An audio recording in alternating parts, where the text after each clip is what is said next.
In this video, I'm going to walk you through how to archive a repository on GitHub. Archiving a repository is a great way to lock down a project that you no longer need to actively maintain but want to keep accessible for future reference. It's an essential skill for managing your projects and ensuring your GitHub profile remains organized and tidy. So, let's dive right in.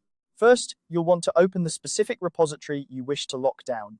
Make sure you've navigated to the correct project, as archiving will lock this repository, making it read-only. This means no more changes can be made, but the content will still be available for viewing and cloning. It's a great way to preserve the state of a project that has reached the end of its development cycle or is no longer in active use.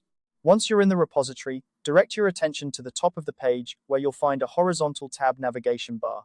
Here, you'll need to click on the Settings tab. This tab is represented by a gear icon located on the far right. Clicking on this will take you to the Settings page where all repository configurations are managed. As you land on the Settings page, make sure that you are on the default General Settings landing page. This page is the top selection in the left sidebar menu layout. It's important to be in the correct section to access the options you need for archiving. Now scroll all the way down to the absolute bottom of the screen. You're looking for a section that stands out, outlined in red, labeled the Danger Zone.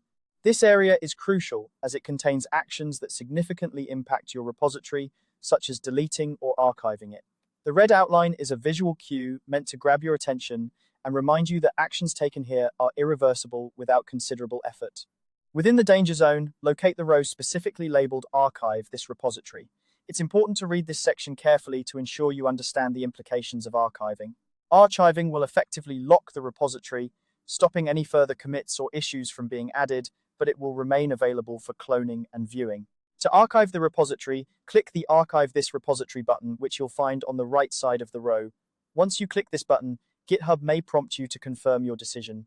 Take a moment to double-check that you're archiving the right repository, because once archived, the repository becomes read-only. And there you have it.